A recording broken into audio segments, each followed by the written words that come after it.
All right, well, good morning, everybody. Thank you for joining Flex Train. So as we continue talking about inverters, one of the important things to understand with all inverters is that they are pretty critically charged. So whether we're talking about a mini split installation or a multi-split installation or a system like a Daikin Fit where we have, a outdoor unit that is matched with either an air handler or a cased coil for a gas furnace installation, charge is very important on these, and we need to be able to read the installation manuals and understand how they are similar and how they're different when it comes to charging in compared to our unitary products, right? So if we look out of the Daikin training presentations, I'm just going to focus on the Daikin Fit because that's primarily what we sell here at our Johnstone group. But the practices are going to be the same between all manufacturers. So when we look at installations, we have to do a little bit of calculating because really it's going to come down to doing a proper commissioning of this piece of equipment, right? When we talked about commissioning last week, it's about understanding the parameters, the operating conditions for these unique pieces of equipment.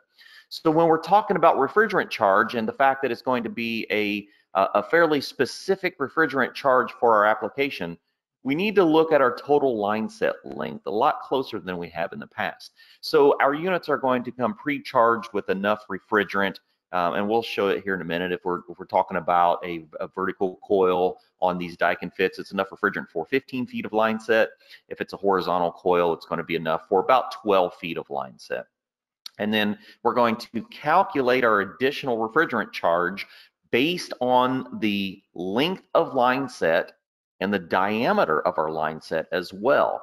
So we have a little bit to do. So very first thing we're going to do is we're going to calculate line set length.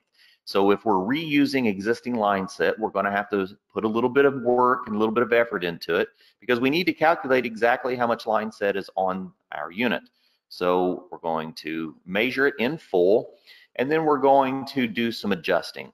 So traditionally, most manufacturers would add around 0.6 ounces per foot past 15 feet. And we're going to keep that same philosophy, but now we're going to have to do some readjusting for diameter sizes if our line set is out of spec for the velocity that our units are going to require. Because now we're starting to talk more about refrigerant velocity, because as we're changing our ramping of our outdoor unit, we're going to change the velocity of refrigerant flowing through our line sets. So we need to make sure that we can maintain that flow properly. So when we're talking about the Daikin Fit, if it is a CAPEA coil, then it's going to have enough refrigerant in that outdoor unit to satisfy 15 feet of line. If it is a CH horizontal application, it's going to be about 12 feet. And then we're going to adjust at 0.6 ounces per foot past that as a base, and then we may have to adjust from there. We do have some exceptions. And one of the unique exceptions with the Daikin Fit is that we can work with a 1/4 inch liquid line if that is a 1.5 ton unit. We still have to make factors for our refrigerant charges though. So instead of using a 0.6 ounces per foot, we're going to use 0.23 ounces per foot for our additional line set length. So if it's 3/8, we're going to calculate it at 0.6 ounces past our 15 feet or our 12 feet, depending on our indoor coil. If it is a 1/4 inch liquid line, we can now use the 0.23. You don't typically find installation instructions that allow you to use 1/4 inch liquid line. We almost always have to replace it. But if it is a 1.5 ton outdoor unit, we can use a 1/4 inch liquid line as long as we adjust our refrigerant to 0.23 ounces per foot for that. So just a handy thing to know. So that will account for our liquid line, but what about our suction line? What if we have a difference in our suction line and we're going to need to make some adjustments to our total refrigerant charge based on that, right? So if we look at that, and this chart comes right out of the installation manual from Daikin. So there's our 1/4 inch. So let me grab my Sharpie, my highlighter here. So if I have a 1.5 ton unit and I have a 3/8 suction line, no big deal. It comes pre-charged for enough for 15 feet. And then as I adapt down on my links, I'm simply going to add my additional ounces. If it is a 1/4 inch liquid line on that 1.5 ton unit, I'm good until I hit 25 feet, and then I could start adding additional refrigerants. Ends up being about an ounce per, or an ounce on that. So remember, it's 0.23 ounces though per foot. Let me get rid of that. Where we start seeing factors is, what if our suction line changes, right? Typically, you know, a typical refrigerant line set is going to be a 3/4 inch suction, 3/8 liquid line, but not always. You know, when we see some of these larger systems, so let's take for instance here a 2.5 ton unit. On that 2.5 ton unit, maybe I've got a 7/8 suction, maybe I've got a 3/4 inch suction. I cannot use anything other than a 3/8 liquid line though. So that's the thing that we have to be aware of, is that reduction for that smaller liquid line is only acceptable on that 1.5 ton unit. So let's look at what it takes to be able to make adjustments based on our suction changing a little bit. Get rid of my highlighter. So if we take a situation, and get to the next chart, and say we've got a 1.5 ton unit or 2 ton unit, and we've got a 3/4 inch suction line, that's great. We don't make any kind of adjustments for that, right? That covers our entire flow. That means we get enough velocity running through that suction line. But what if we have a 5/8 suction line? So especially on that 1.5 ton unit, if I have a 1/4 inch liquid line, it's guaranteed it's going to have a 5/8 suction. It's not going to have a 3/4 inch. And there's a lot of times we find 5/8 suction lines in the field if it's a 5/16 liquid line, and sometimes even on the 3/8 liquid line, we only have a 5/8, which means we have a smaller diameter to flow through, which means that's going to change our total refrigerant charge. So we actually have to make some adjustments based on our suction line. So if we look at this chart, from 1 to 15 feet, we're going to make an adjustment of 1 ounce. We're going to reduce 1 ounce. And as we continue down our chart, we're going to have additional, adjustments. So from 50 to 70 feet, we're at 5 ounce adjustment on that. If we were talking about a 2.5 to 3 ton, we really would like to have 7/8 suction on that system, ideally. But if that was a pre-existing line set for a 2.5 or 3 ton, it probably doesn't have 7/8 suction, does it? It's probably got a 3/8, 3/4 line set. So in that situation, we also have to make adjustments for our refrigerant based on our suction line. So let's do a quick calculation here. So if we look at that, and let's just say that we're just going to compare 2 systems so that we can see that the line set affects the total refrigerant charge. So say I'm going to be installing a 2 ton system, right? I got a 2 ton outdoor unit, and I have a CA PE coil, so that's a vertical coil. It's good for 15 feet of line set. And my existing line set that I'm going to be using, I'm just going to flush that line set and I'm going to reuse it. It is a 3/4, 3/8, and I have 30 feet of it, right? So when I look at that, I've got 30 feet of total line set. I've got my tape measure out and I've went and measured my total line set. It's 30 feet. My unit was good for 15 feet because of my vertical coil. All I have is that additional 15. So a total of 30 minus the 15 that is enough refrigerant in my outdoor unit.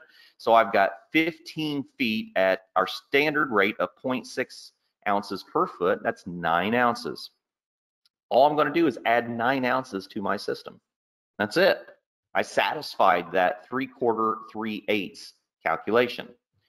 Now, what if that was a 2 ton unit, same length of line set, 30 feet, but I only have a 5/8 suction. So if I go back and I look at my chart, on 3/8 liquid line, I'm fine. I don't make any adjustments on my liquid line, but because of my 5/8, I now have to use my suction adjustment chart. So originally we knew that, we had an additional 15 feet of line set times our standard rate of 0.6 ounces per foot. That give us 9 ounces. But when we look at our chart on a 1.5 to 2 ton unit, it was fine on 3/4, but if it only has 5/8, we have to make an adjustment. And it says that if our total line set length, actual line set length, is between 30 and 40 feet, we're going to make an adjustment of 3 ounces. So we did our standard calculation. We came up with 9 ounces. We subtracted our 3 because of our 5/8 suction. That means we had 6 ounces. So if we would have assumed that we were using a traditional 0.6 ounces per foot calculation for refrigerant charge, we would have actually added 9 ounces into the system, and we only needed 6. So that critical charge comes into play when we start talking about these units and how important it is. So understanding that installation manual is very critical. If we look at that example number 2, and this is all right out of our Daikin training manuals, if we look at that system number 2, let's look at a 3-ton unit, right? That's a pretty typical installation with a 45-foot line set, pretty standard. So if I get my tape measure out and I find that I've got 45 feet of line set and I've got a 7/8 by 3/8, I'm simply going to, and remember I've got a horizontal coil in this application, so this unit is a horizontal installation. I only had enough for 12 feet of line set equivalent, right, in my outdoor unit because of my horizontal coil. If it was a vertical coil, I would have had enough for 15 feet, but because it's horizontal, it's only enough for 12. So my total 45 feet minus 12, that gives me an additional 33 feet at 0.6 ounces per foot. 33 times 0.6 gives us 19.8, that'd be 20 ounces. So I literally just add 20 ounces to that thing. But what if that's not the situation? What if the situation is 3-ton unit, but I've only got a 3/4 inch suction line? If I look at my chart, I can still do this installation. I just have to make some adjustments, right? So I still have 45 feet. 3/8 is good. My 3/4 is where I take my deductions. So I had 45 feet minus the 12 because of my horizontal coil. That gives me 33 feet times 0.6 gives me 19.8, which is 20 ounces. Now I got to look at my suction adjustment chart. And a 2.5 to 3-ton unit, 7/8 is what it wanted, but if it can't have 7/8, we just have to make some adjustments for total refrigerant charge. My total line set was between 45 and 50 feet. That means I'm going to take a reduction of 4 ounces. So I take my 20 ounces minus my 4, and that gives me a 16-ounce adjustment for this unit. So instead of 20 ounces, I'll actually be using 16 because of the 3/4 inch line set instead of the 7/8. Typically in the past, we never really looked at that. We didn't take into a whole lot of consideration. As long as the suction line was adequate for the installation manual, we just added our 0.6 ounces and that was it. So we're seeing that critical charge is something that is going to be very important going forward. And there's a couple ways that we can do that. There's a couple ways we can adjust refrigerant charge, and it depends on the technique that you have grown up with, that you've gotten adjusted to. The easiest way is while your system is in a vacuum, you've completed your vacuum verification and we're below 500 microns, should be below 250 in my book. But as long as you're below 500 microns, that's what the manufacturers recommend, we're already in a vacuum. We can very easily calculate and add our additional charge while we are in vacuum.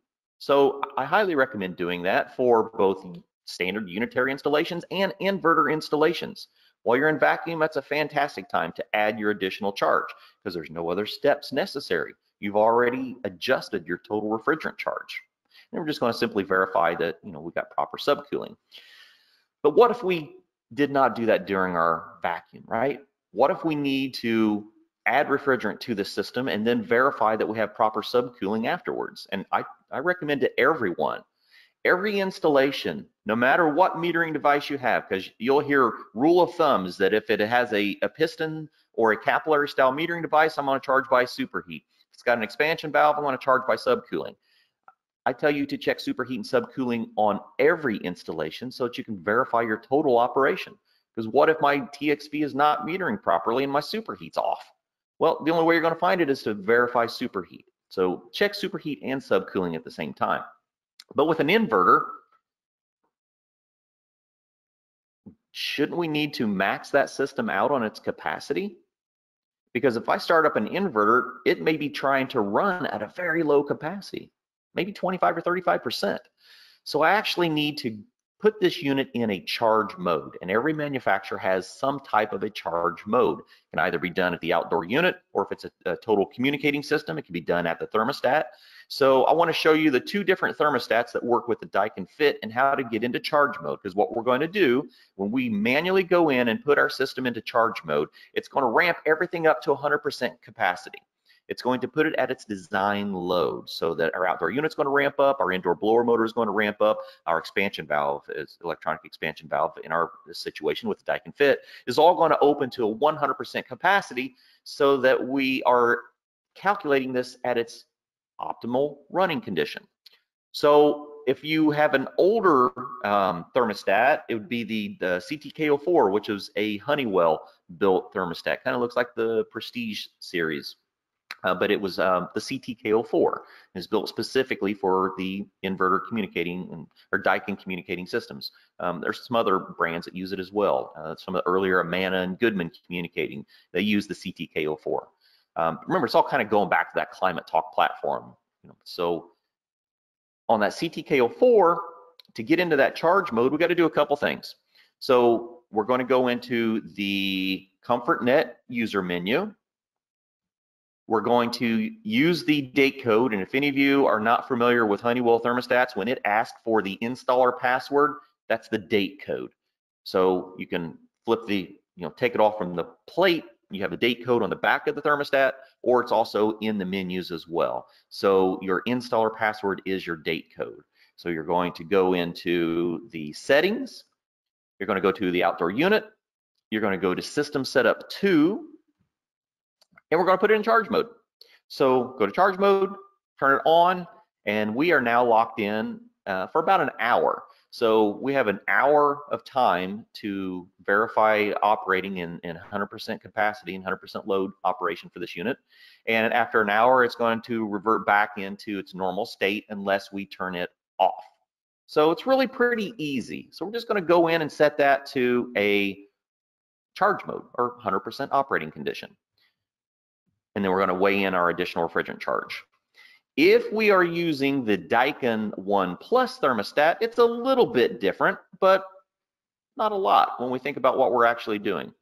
So let me start from here. So on the Daikin 1 Plus thermostat, the menu is a little bit different, but we're getting to the same place.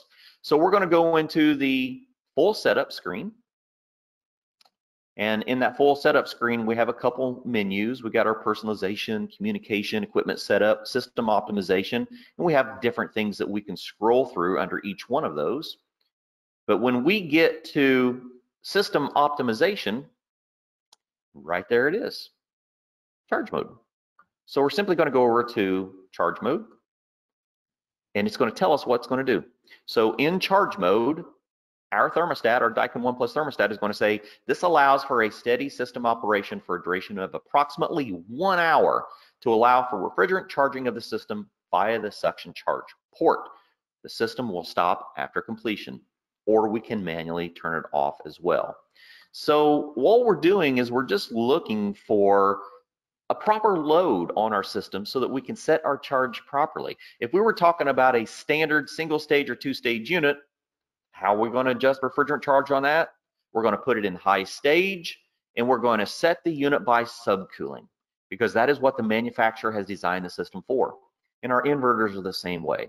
So we're going to use the installation instructions. We're going to find out what our target subcooling is. We're going to calculate our refrigerant charge. We're going to put it in charge mode, or we're going to put our refrigerant in while it's in the vacuum state.